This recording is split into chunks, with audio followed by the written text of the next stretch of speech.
India voice, आपकी सोच, आपकी आवाज।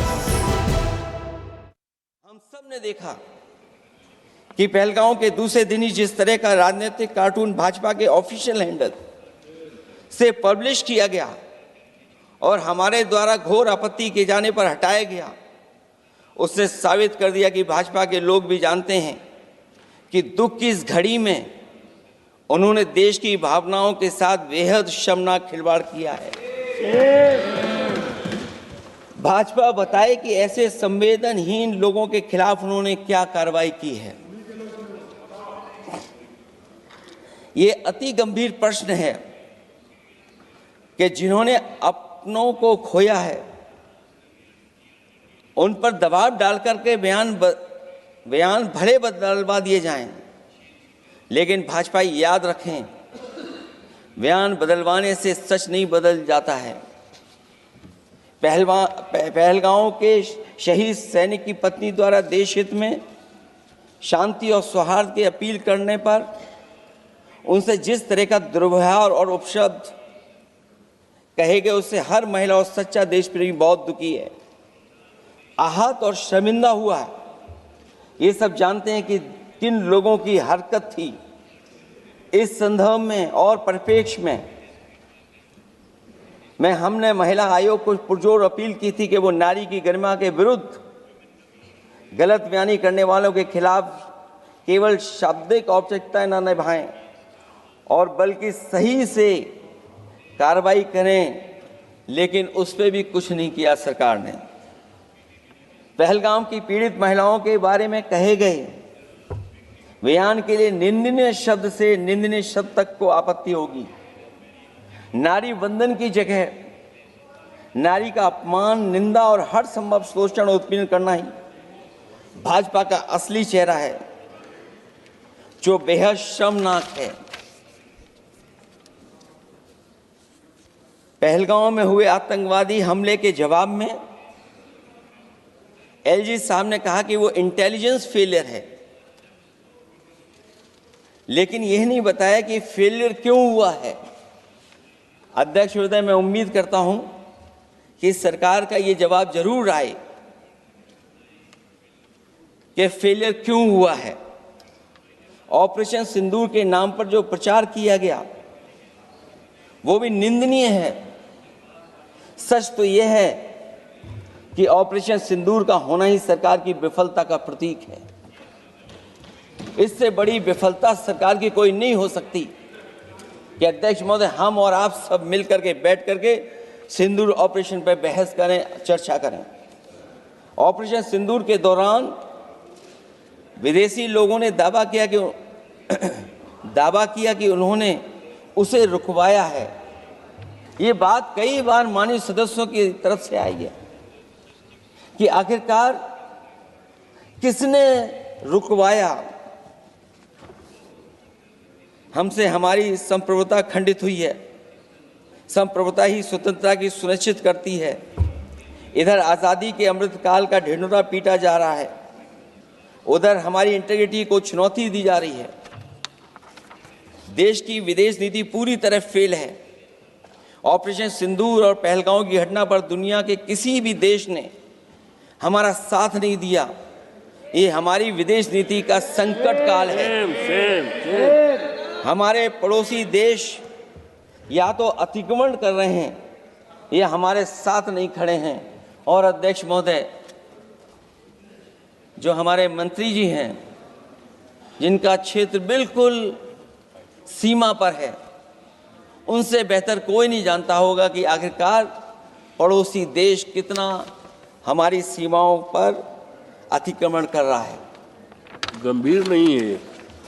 समाजवादियों ने हमेशा देश की सरकारों को चिताया है कि असली चुनौती और प्रतिद्वंद्विता किस देश से है, कौन पूर्वोत्तर की सीमाओं में इंक्रोचमेंट कर रहा है। सरकार को ऐसे मामलों में साहस और समझदारी से काम लेना होगा। सीमाओं से समझौता नहीं करना चाहिए। आज सरहदों के साथ देश के कारोबार को भी चुनौती मिल रही है। सरकार को आगे बढ़कर के उसका समाधान करना है, दो कदम पीछे करने नहीं है। अध्यक्ष महोदय, जो हम लोगों को सुनने में मिलता है, ये सरकार जवाब दे कि आखिरकार जो पाकिस्तान है उसके पीछे कौन सा देश खड़ा है। आखिरकार हमें चीन से उतना ही खतरा है जितना हमारे देश में आतंकवाद से खतरा है। सरकार की जो नीतियां हैं, सरकार के जो फैसले हैं, वो कहीं ना कहीं ऐसे हैं जो हमारा सीमाओं का अतिक्रमण कर रहा है, उसी की व्यापारिक गतिविधियों में मदद करने का काम करते हैं। सरकार को अपनी आर्थिक नीतियों के लिए गंभीरता से पुनर्विचार करना होगा। हमारा व्यापार कारोबार मजबूत होगा तो कोई हमें चुनौती नहीं दे पाएगा। बात केवल $1 ट्रिलियन की नहीं बल्कि देश की सुरक्षा और आत्मनिर्भरता की होनी चाहिए। एक तरफ स्वदेशी की नीति को इस प्रकार सरकार ने ताक पर फ्री ट्रेड की बात की है, तो दूसरी तरफ मैन्युफैक्चरिंग की जगह देश को ट्रेडर कंट्री बनाकर छोड़ दिया है। यही देश के बेरोजगारी की वजह भी है। ट्रेडर्स की मुनाफाखोरी और चंदा वसूली की वजह से महंगाई बढ़ रही है। आर्थिक मामलों में ये सरकार पूरी तरह फेल हो चुकी है। भ्रष्टाचार के कारण हर जगह सड़कें और पुल ध्वस्त हो रहे हैं, टंकियां गिर रही हैं और करप्शन जगह जगह लीक होकर के टपक रहा है। मैं ये ज़रूर कहना चाहूँगा इस समय पर कि कुल मिलाकर सरकार को अपनी राजनीतिक, आर्थिक और सामाजिक नीतियों के लिए एफआईआर जरूर करना चाहिए। सरकार को अपनी राजनीतिक, आर्थिक और सामाजिक नीतियों के लिए एफआईआर लाने की ज़रूरत है। वो हर बार ये कहकर नहीं बच सकती कि चूक हुई है, क्योंकि हर बार सरकार ये कोशिश करती है कि इन घटनाओं से बच जाएं हम, केवल चूक कहकर करके। केवल हमारी सीमाएं जो पाकिस्तान से जुड़ी हैं, वहाँ तो आतंकवाद का हमेशा खतरा ही रहता है, लेकिन जो दूसरी सीमाएं हमारे देश की जुड़ी हुई हैं, उनसे भी हमारे देश को लगातार खतरा बढ़ता चला जा रहा है। आज अपनी सीमा की स्थिति गलवान से पहले की स्थिति तक भी नहीं लौटी है। जो पहले स्थिति थी वहाँ ये सरकार नहीं पहुँच पाई है। वास्तविक में नियंत्रण रेखा के कई क्षेत्रों में महत्वपूर्ण बफर जोन जब भारतीय गश्ती के लिए उपलब्ध नहीं है, तो पूर्वी लद्दाख में अतिरिक्त भारतीय तैनाती जारी है, जिससे सेना को सैनिकों की भारी कमी का सामना करना पड़ रहा है। हमें उम्मीद है कि जब इतने महत्वपूर्ण समय पर बहस हो रही है, तो सरकार अपनी अग्निवीर वाली योजना को वापस लेने का काम करेगी, जिससे कम से कम सेना की कमी, हमें सेना को पूरी की पूरी सेना मिल सके। जनवरी में अपनी वार्षिक प्रेस वार्ता में जब सेना प्रमुख ने से ये पूछा गया, तो उन्होंने जवाब डालते हुए कहा कि गश्ती से जुड़े फैसले अब स्थानीय कमांडरों पर छोड़ दिए गए हैं। जैसे भारत की सीमाओं की पवित्रता अब राजनीतिक नेतृत्व का नहीं बल्कि स्थानीय सेवा अधिकारियों का मामला रह गया है। इस पे भी सरकार को बहुत गंभीरता से सोचना पड़ेगा कि जहां लगातार हमारी सीमाओं का एनक्रोचमेंट हो रहा है। चीन ने भारतीय वाहन निर्माताओं के लिए आवश्यक दुर्लभ खनिजों की आपूर्ति रोक दी है। सुना है कि बुलेट ट्रेन प्रोजेक्ट के लिए सुरंग खोदने वाली मशीनें, डीएपी जैसे उर्वरक और यहाँ तक कि कई बड़ी कंपनियों की रणनीति के तहत उनकी सप्लाई रोकने का काम किया है। जहां हम एक तरफ आत्मनिर्भर का नारा दे रहे हैं, वहीं हम किस पर निर्भर होते चले जा रहे हैं, ये भी विचार करने का सवाल है। सुनने में आ रहा है कि कुछ महीनों के बाद सरकार बीजिंग में मंत्री अधिकारी सब मिलकर के कोई बहुत बड़ी मीटिंग होने जा रही है। कहीं ऐसा तो नहीं है जो कूटनीतिक भागदौड़ चल रही है? कहीं कोई हमारी कमजोरी तो नहीं उजागर कर रही है। इसलिए जहां हमें पाकिस्तान से खतरा है, उसकी सीमाओं से हमारा आतंकवाद आ रहा है, वहीं जो उसके पीछे खड़ा हुआ देश चीन, उससे भी हमें सावधान रहना पड़ेगा। और अध्यक्ष महोदय, हम सब समाजवादियों ने कई मौकों पर ये बात रखी और कही कि हमारा खतरा पाकिस्तान से नहीं है, हमारा खतरा है चीन से। न केवल वो हमारी ज़मीन छीन रहा है समय समय पर, बल्कि हमारे बाजार को भी छीनने का काम कर रहा है। इस सरकार को कहीं न कहीं आतंकवाद को और पाकिस्तान को लगाम लगाने के लिए 10 या 15 साल का ऐसा फैसला लेना चाहिए जिससे कि वहाँ से हमारा कारोबार कम होता चला जाए। और अगर हमारा देश महोदय कारोबार कम नहीं होगा तो हम अपने देश को आत्मनिर्भर भी नहीं बना पाएंगे। ये जो आत्मनिर्भर का नारा है, कहीं ऐसा तो नहीं है नारा कुछ व्यापारियों को लाभ पहुंचाने के लिए हो रहा हो? क्या व्यापार और राजनीति का संबंध ऐसा हो सकता है कि दोनों एक दूसरे का लाभ उठाएं?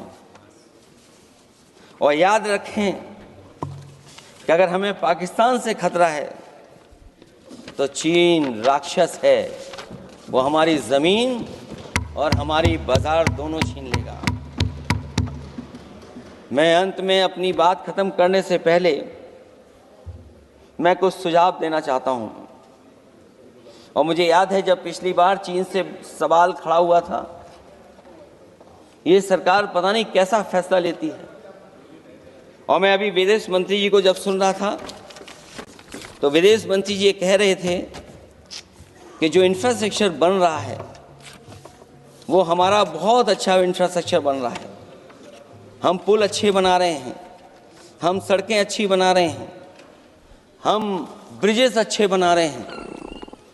क्या ये सच्चाई है कि जिस तरह का चीन अपने सीमा पर इंफ्रास्ट्रक्चर बना रहा है, क्या उससे बेहतर इंफ्रास्ट्रक्चर हमारा बन रहा है? इसका जवाब जरूर सरकार दे। वहीं जहां हमारे डिफेंस को स्ट्रेंथन जितना हम करेंगे उतनी हमारी नेशनल सिक्योरिटी स्ट्रेंथन होगी। ये जो बजट लगातार कम होता चला जा रहा है, इस बजट को बढ़ाना चाहिए और कम से कम जीडीपी का 3% बजट डिफेंस का होना चाहिए। और जो बजट डिफेंस का हो वो नॉन लैप्सेबल हो, मॉडर्नाइजेशन के लिए फंड हो जिससे कि लैप्स ना करे और हमारी रिसर्च एंड डेवलपमेंट लगातार चलता रहे। जो हमें कई बार आश्वासन मिलता है कि टेक्नोलॉजी ट्रांसफ़र भी हो जाएगा, आखिरकार टेक्नोलॉजी ट्रांसफ़र के लिए हमें वर्षों क्यों इंतज़ार करना पड़ता है? आखिरकार इसका जिम्मेदारी कौन लेगा? जो डिफेंस प्रोक्योरमेंट है हमारा, वो डिफेंस प्रोक्योरमेंट आखिरकार क्यों नहीं होता है? जहां सरकार समय समय पर डिफेंस एक्सपो के नाम पर न केवल भारत बल्कि दुनिया से ये कहती है कि हमारे यहाँ इन्वेस्टमेंट करें। आखिरकार डिफेंस एक्सपो के इन्वेस्टमेंट के कार्यक्रम के बाद कितना डिफेंस सेक्टर में इन्वेस्टमेंट आया है?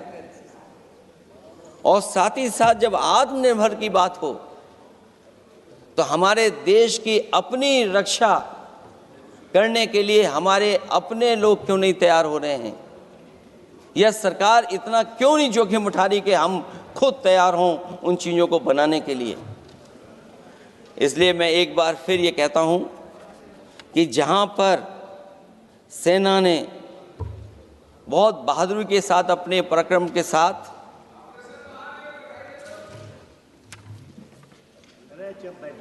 पराक्रम, वीरता और अदम्य शौर्य की जो उन्होंने परिचय दिया, उसके लिए फौज को मैं बधाई देता हूं।